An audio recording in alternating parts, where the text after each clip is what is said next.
일하고 계시다마요. 남들은 지쳐 앉아 있을지라도 당신만은 일어서세요. 힘을 내세요. 힘을 내세요. 주님이 손잡고 계시잖아요. 주님이 나와 함께함을 믿는다면 어떤 역경도 이길 수 있잖아요. 왜 이런 슬픔 찾아왔는지 원망하지 마세요. 당신이 잃은 것보다 주님께 받은 은혜 더욱 많음에 감사하세요. 너무 견디기 힘든 지금 이 순간에도 주님이 일하고 계시잖아요. 남들은 지쳐 앉아 있을지라도 당신만은 일어서세요. 힘을 내세요. 힘을 내세요. 주님이 손잡고 계시잖아요. 주님이 나와 함께함을 믿는다면 어떤 고난도 견딜 수 있잖아요. 힘을 내세요. 힘을 내세요. 주님이 손잡고 계시잖아요. 주님이 나와 함께함을 믿는다면 어떤 고난도 견딜 수 있잖아요.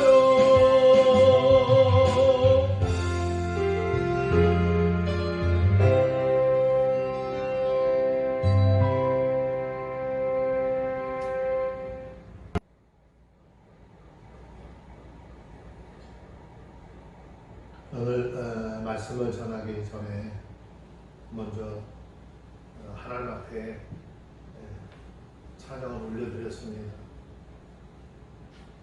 또 이 찬양을 통해서 지금 코로나19로 인해서 많이 어려움을 당하고 또 힘들어하는 작은 교회의 목회자들과 성도들이 오늘도 살아서 일하시는 하나님의 계심을 믿으시고 용기를 얻으시고 힘을 내서 우리에게 예비되어져 있는 그 믿음의 길, 신앙의 길을 같이 손잡고 기도하며 걸어가기를 소원합니다. 네, 오늘 성경 말씀을 통해서 함께 은혜를 나누고자 합니다.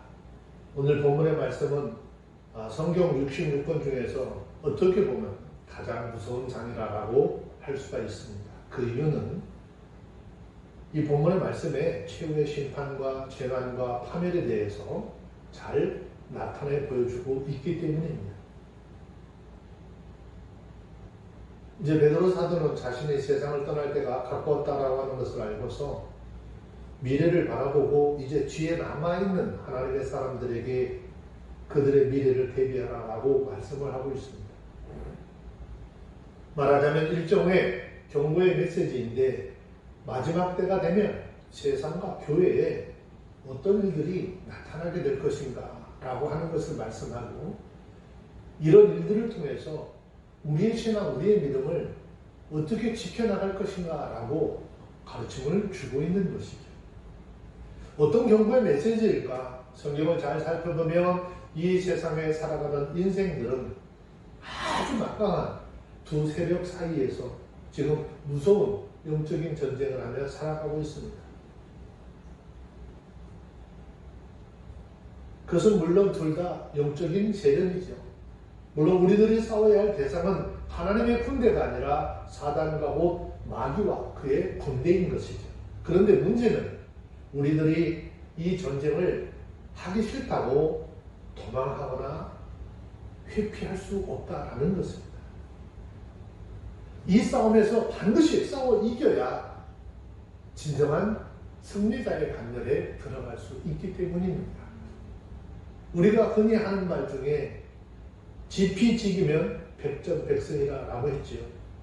그래서 하나님께서는 사단과 마귀와 그의 군대와의 전쟁에서 잘 싸워 이길 수 있도록 싸워 이기는 방법을 하나님은 성경을 통해서 우리에게 말씀하고 있습니다. 하지만 세상을 장악하고 있는 이 사단의 세력들은 여러 가지 방법들을 다 동원해서 우리가 싸워야 할 이 영적 전쟁을 자꾸 잊어버리도록 하고 있습니다. 이건 정말 위험한 일이에요. 정말 위험한 일이기 때문에 성경은 이 시대를 살아가는 그리스도인들에게 아주 강력한 경고의 말씀을 하고 있습니다. 제일 먼저 어떤 일들이 벌어질 것인가? 거짓 선지자들이 등장할 것이라 라고 했습니다. 베드로후서 2장 1절에 보면 그러나 민간에 또한 거짓 선지자들이 일어났었나니 이와 같이 너희 중에도 거짓 선생들이 있으리라. 저희는 멸망할 이단을 가만히 끌어들여 자신들의 사신줄 부인하고 임박할 멸망을 스스로 취하는 자들이라 라고 했습니다. 이 말씀 중에서 너희 중에도 거짓 선생들이 있으리라 라고 하신 이 말씀대로 항상 교회에는 거짓 선생들이 존재해 와 있습니다. 이 거짓 선생은 거짓된 교훈을 마치 진리인 것처럼 가장해서 가르치는 거짓 선지자들을 말씀하는 것이죠. 거짓 선지자는 그 등장하는 곳이 두 곳으로 나누어져 있습니다. 1절 말씀에 보면 민간에 또한 거짓 선지자들이 일어났었다니 이와 같이 너희 중에도 거짓 선생들이 있으리라 라고 했습니다. 여기서 말하는 민간에 일어난 거짓 선지자는 지금의 통일교라든지 신천지라든지 혹은 안식교 등 그들 나름대로 한 단체를 이루어 활동하는 무리들을 말하는 것입니다. 그러나 너희 중에도 거짓 선생이 있으리라 라고 하신 이 말씀은 우리 교회 안에 직접 침투하여서 교회를 근거지로 삼아 활동하는 무리들이 있을 것이라는 말씀입니다. 이런 사람들은 교회를 더럽히고 교회에 혼란을 주고 영적인 생명을 노략질하는 것이기 때문에 우리들은 이런 사람들에 대해서 특별히 경각심을 가져야 하고 경계해야 한다는 말씀입니다. 어떤 노를 썼건 그리고 어떤 정당성을 내세우건 이 거짓 선지자들은 하나님의 말씀을 대적하는 사단의 종들인 것이죠. 그런데 문제는 이들에 대해서 우리가 경계해야 하는데 이들의 정체를 좀처럼 파악하기가 어렵다는 것이죠. 이들은 겉으로 한결같이 천사의 모습을 하고 활동하고 있기 때문이죠. 그래서 예수님께서 마태복음 7장 15절 말씀에 보면 거짓 선지자들을 삼가라 양의 옷을 입고 너에게 나오나 속에는 노략질하는 일이라 하였습니다. 그리고 말씀하시기를 그들의 열매를 통해서 그들이 어떤 사람들인지 알 것이라 라고 했습니다. 자, 이 말씀을 왜 우리에게 배웠냐? 거짓과 참 지식을 전하는 자들을 어떻게 구별할 것인지 식별하는 방법을 우리에게 주셨습니다. 마태복음 7장 22절 23절 말씀에 보면 그날에 많은 사람들이 나더러 이르되 주여 주여 우리가 주의 이름으로 선지자 노릇하며 주의 이름으로 귀신을 쫓아내며 주의 이름으로 많은 권능을 행치 아니하였나이까 하리니 그때 내가 저희에게 밝게 말하되 내가 너희를 도무지 알지 못하니 불법을 행하는 자들아 내게서 떠나가라 하리라 했습니다. 마지막 심판날에 거짓 선지자들의 수가 많았다라는 것을 드러낼 것인데 이거 참 놀라운 일인 것이지. 그렇게 많을 수가 있겠나 하지만 이것은 사실입니다. 하나님께서 하나님의 일을 열심으로 이루시듯이 사단도 하나님의 일을 방해하는 그의 일을 열심으로 행하고 있습니다. 하나님께서 그의 종들을 세워 일하게 하듯이 사단도 그의 사자들을 세워서 거짓된 교회 운동을 일으키고 있는 것이죠. 이것이 오늘날 우리에게 지금 보여지고 있는 WCC 운동이 바로 그런 것들입니다. 거짓 선지자들도 그리스도의 이름을 가지고 일한다라고 했어요. 그러나 그들이 예수님을 사랑해서 그렇게 하는 것이 아니라 다만 자신들의 육체를 위하여 주의 이름을 이용하는 것입니다. 거짓 목회자들의 이중성, 곧 그들의 위선은 그들의 불법을 행하는 자들이라는 사실에서 결정되어진다라는 것입니다. 거짓 목사들이 마지막 날 죽게 거절당한 까닭은 그들이 불법을 행하는 자들이었기 때문이다 라고 말씀하십니다. 거짓 선지자들은 심지어 주의 이름을 빙자하여 귀신도 쫓아내고 많은 기적도 행하였습니다. 하지만 이것을 통해서 자신을 신격화하고 자신의 삶의 유익을 위해서 사용하고 배불리 먹고 평안한 삶을 누렸기 때문에 예수님께서 마지막 날 내가 너희를 도무지 알지 못한다 라고 하셨습니다. 그래서 누가복음 10장 22절의 말씀에 보면 우리는 주님 앞에 무엇 때문에 기뻐해야 될지를 설명하고 있습니다. 귀신들이 너희에게 항복하는 것으로 기뻐하지 말고 너희 이름이 하늘에 기록된 것으로 기뻐하라 라고 했습니다. 결국 주님 앞에 서는 그날 주님이 내가 너희를 도저히 알지 못한다라고 하는 이 사람들은 불법을 행하는 자들이라 라고 했습니다. 로마서 16장 17절 18절 말씀을 보면 형제들아 내가 너희를 권하노니 너희 교훈을 거스려 분쟁을 일으키고 거치게 하는 자들을 살피고 저희에게서 떠나라. 이 같은 자들은 우리 주 그리스도를 섬기지 아니하고 다만 자기의 배만 섬기나니 공교하고 아첨하는 말로 순진한 자들의 마음을 미혹해 하느니라 라고 했습니다. 여기서 말하는 공교하다라고 하는 말의 의미는 유창한 연설, 말재주라고 하는 뜻을 가지고 있는데 그럴듯한 말, 듣기 좋은 말을 하는 의미입니다. 아첨한다라고 하는 말은 아름다운 말 또는 언어의 우아함이라 그런 뜻을 가지고 있습니다. 그래서 이 두 말씀을 합치면 그 말씀의 의미는 결과적으로 사람들의 귀에 듣기 좋은 말로 사람들의 마음을 미혹하여서 생명의 말씀인 온전한 하나님의 말씀을 듣지 못하게 한다라는 말씀입니다. 그러므로 이들을 식별하기 위해서 하나님의 말씀을 알아야 하는 것입니다. 하나님의 말씀은 살았고 운동력이 있어 좌우의 날선 어떤 것보다 예리하기 때문에 그들의 정체가 하나님의 말씀의 잣대로 살펴보면 파악할 수 있다는 것입니다. 또 한 가지 방법은 그들의 열매를 보고 알라라고 했습니다. 그의 열매로 그들을 알지니 가시나무에서 포도를 또 엉겅퀴에서 무화과를 따겠느냐라고 했습니다. 사람의 눈으로 볼 때 그들의 열매는 그럴싸할지 모르겠어요. 그러나 여기에서 말씀하신 열매는 하나님의 말씀을 순종하는 일에 대한 열매인 것인데 거짓 선지자는 절대로 말씀에 순종하는 열매를 맺지 못한다라는 것입니다.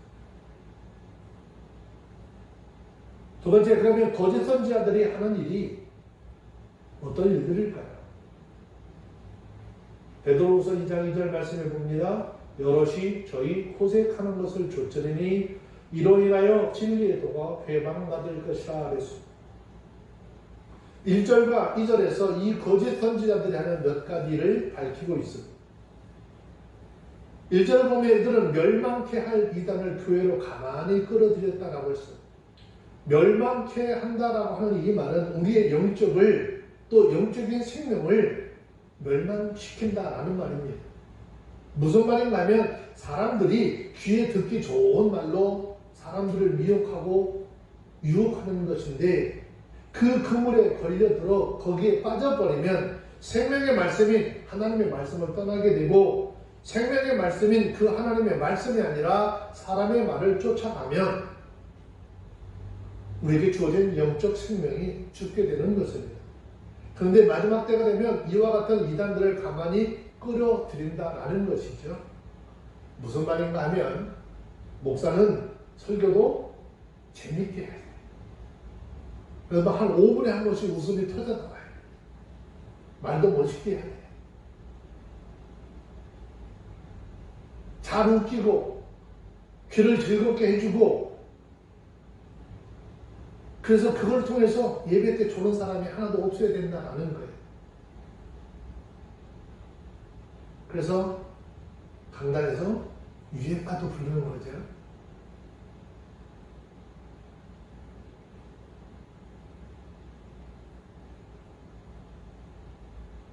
여러분, 이단이라고 하는 말은 끝이 다르다라는 말이죠.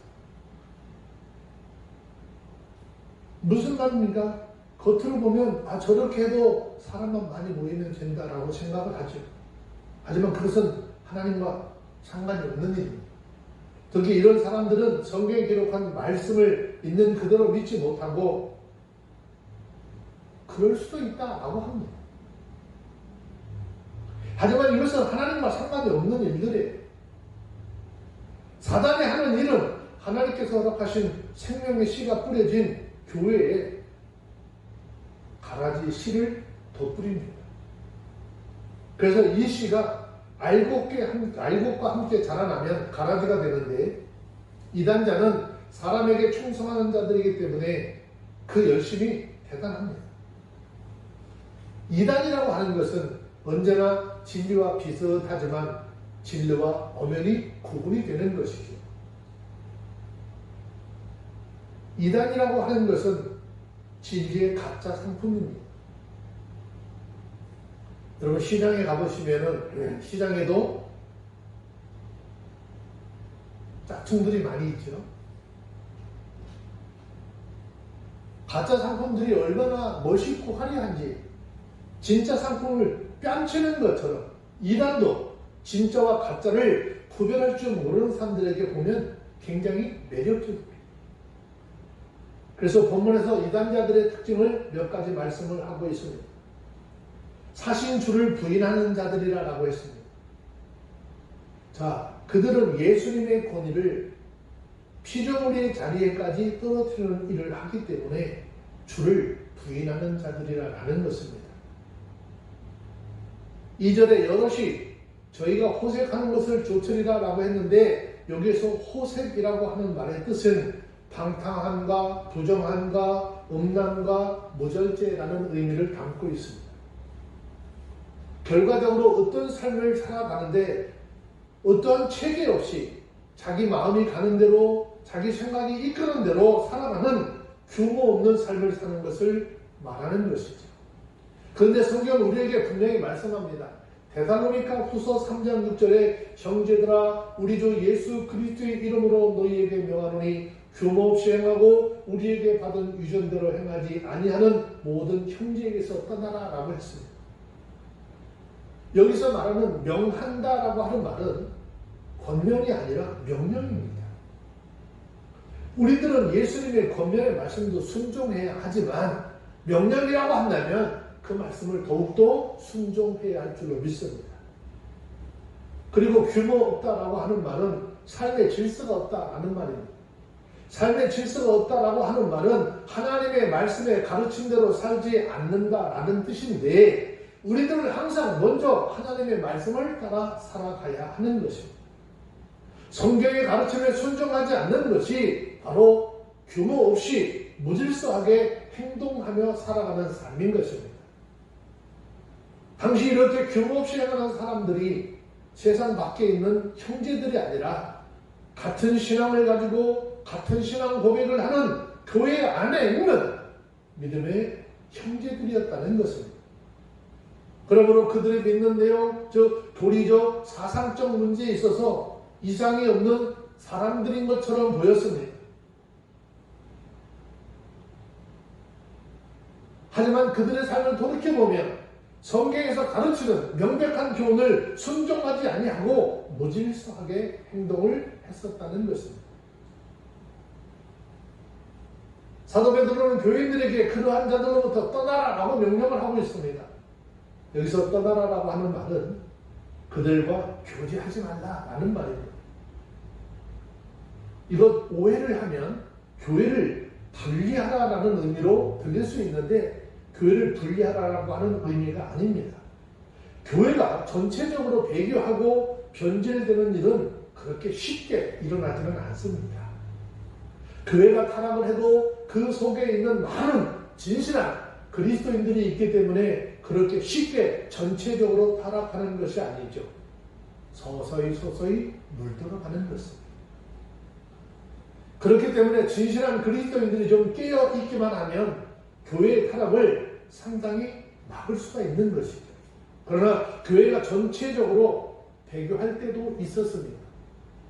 그때가 바로 16세기쯤인데 16세기에 종교개혁이 일어나기 직전에 교회는 전체적으로 배교하고 있었습니다. 진리를 붙드는 자들이 너무너무 소수에 불과했습니다. 오늘날 기독교에는 16세기의 종교개혁 때와 비슷하게 전체적으로 신앙적으로 많이 해이해져 있어요. 그런데 자유주의 신학을 포용하는 그런 교회들이 되어져 가고 있습니다. 그래서 동성애를 수용해야 한다라고 주장합니다.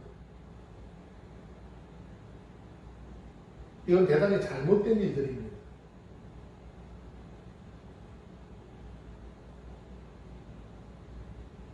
이러한 일들로 하나님 앞에 아주 불성실한 그런 교회들이 되어져 가고 있습니다. 교회 안에 어떤 형제가 잘못되었다라고 해서 교회가 그 한두 명 때문에 분리되거나 또 분리되어서는 안 되는 것이겠지.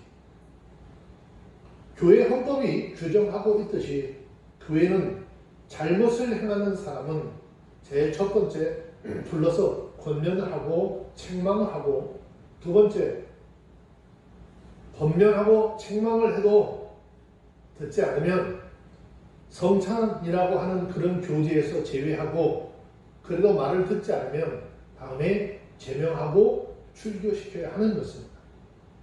그럼에도 불구하고 만약에 교회가 이 권징을 포기하면 교회는 능력을, 힘을 잊어버리게 되고 마는 것입니다. 권징을 포기한 교회가 비록 숫자적으로, 물리적으로 여전히 부유할지는 몰라도 정신적으로, 영적으로, 신앙적으로 힘이 없는 교회가 되고 말 것입니다. 비록 그가 형제라 하더라도 그의 신앙 사상이 정통적이라 할지라도 그의 행위에 고의적으로 불순종이라고 하는 잘못이 있는 자들, 즉 성경의 명백한 교훈을 저버리고 무질서하게 행하는 자들에 대해서 성경은 우리에게 말씀합니다. 그들과 교제를 단절하라고 엄하게 명령하고 있는 것이죠. 이것은 지켜도 좋고 안 지켜도 좋은 권면사항이 아니라 반드시 지켜야 할 명령인 것입니다. 진리는 온 세대를 따라서 유행하는 것이 아닙니다. 진리는 동양식이거나 서양식이 따로 있는 것이 아닙니다. 진리는 구식이나 신식이 있는 것이 아닙니다. 진리는 어제나 오늘이나 영원토록 변함이 없는 것이라야 진리인 것이죠. 그런데 이 진리를 가르쳐야 할 사람이 누구냐에 따라서 교회 안에 문제가 발생하기도 합니다. 거짓된 무리들은 어느 시대를 막론하고 사단의 역사로 교회들 안에 숨어 들어와 있었습니다. 진리의 말씀의 세계가 어지러워지고 영계가 심각하게 흐려지고 있는데 곧 어둠의 때가 올 것임을 성경은 우리에게 예고하고 있습니다. 그러므로 항상 깨어 기도하는 믿음의 사람들이 다 되어주시기를 주의 이름으로 축원합니다.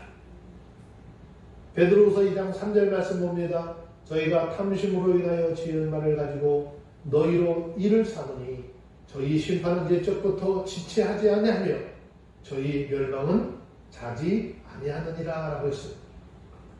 거짓된 사람들의 특징은 말을 지어내는 데 있습니다. 있지도 않은 말을 만들어내기를 즐겨합니다. 그러면 왜 사람들이 없는 말들을 말을 지어낼까요? 그 이유는 다른 사람들에게 호감을 가지도록 하기 위해서 말을 지어내는 것입니다. 거짓을 진짜처럼 만들어 사람들을 이용하기 위하여 지어내는 것이겠죠. 왜? 그러면 그렇게까지 하면서 있지도 않은 거짓말들을 만들어낼까요? 그것은 오늘의 말씀처럼 저들의 탐심 때문이라는 것이죠. 여러분, 다시 말씀을 드리지만 말을 지어낸다라고 하는 것은 없는 것을 만들어낸다라는 말입니다. 지어낸 말로 사람을 속일 수 있을지는 모르겠지만 하나님은 속일 수 없는 것입니다. 그리고 자신들이 지어낸 말로 잠시 작은 이득은 얻을 수 있을지는 몰라도 훗날 그 일로 인하여 하나님 앞에 심판을 받게 되는 것입니다.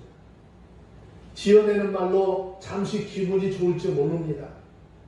잠시 사람들에게 우월감을 갖게 될지도 모릅니다. 존경하는 자리에 있을지도 모릅니다. 그러나 반드시 하나님 앞에 심판을 받게 된다는 사실을 기억해야 합니다.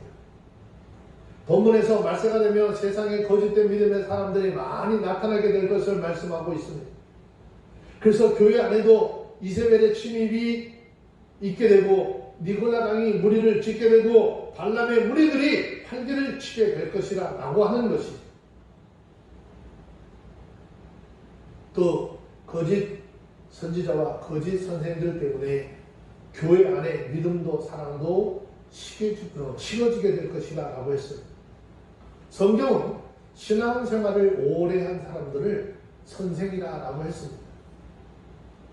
그래서 성경은 말씀하시기를 히브리서 5장 12절 말씀을 보면 때가 오래므로 너희가 마땅히 선생이 되어야 될 터인데 너희가 다시 하나님의 말씀의 초보가 무엇인지 누구에게 가르침을 받아야 할 것이니 젖이나 먹고 단단하신 물을 못 먹을 자가 되었도다 라고 했어요. 여기 계신 여러분들, 또 이 말씀을 듣는 여러분들 다 하나님의 말씀을 가르치는 선생된 자임을 기억해야 합니다. 선생이라고 하는 말은 열심히 배우고 읽힌 일을 남에게 전수하는 사람을 의미하는 것입니다. 그렇다면 이제부터 저와 여러분들 세상에서 예수님이 누구신가 여러분들의 삶으로 보여줄 수 있어야 하고, 교회 안에서 말과 현실에서 본을 보여 하나님 앞에 영광을 돌리는 복된 삶이 되어지기를 주의 이름으로 축원합니다. 오늘 본문의 말씀해 보니까 이들에 대한 심판은 옛적부터 지체하지 않을 것이다 라고 했습니다. 그리고 저들은 반드시 멸망당할 것이다 라고 했습니다. 그러므로 이 마지막 때를 살아가는 그리스도인들이 명심해야 할 것은 거짓된 복음을 전하는 자들을 식별하는 지혜가 있어야 하는 것입니다. 이것을 분별하지 못하면 그들의 거짓된 이단 사상에 넘어가서 예수 그리스도로부터 우리에게 주어진 영원한 생명을 잃게 되기 때문인 것이죠. 늘 하나님의 말씀을 가까이 하고 그 하나님의 말씀이 우리에게 무엇을 말씀하고 있는지 그 하나님의 말씀의 본질들을 잘 파악하고 깨달아서 온전한 믿음을 지켜나가는 저와 여러분들이 다 되어주시기를 주의 이름으로 축원합니다. 기도하겠습니다. 하나님 감사합니다. 오늘도 우리들에게 귀한 은혜의 시간 주셔서 우리 귀에 귀한 복음이 들려주시도록 하신 것 감사합니다. 이제 무엇이 참 말씀이고 무엇이 거짓된 것인지 분별할 수 있는 능력을 허락해 주시고 하나님의 말씀으로 잘 무장하여 이 마지막 때 우리의 신앙을 잘 지켜나가고 훗날 주님 앞에 설 때 부끄러움이 없는 우리 모두의 삶이 될 수 있도록 은총을 덧입혀 주시옵기를 예수님의 이름으로 기도합니다. 아멘.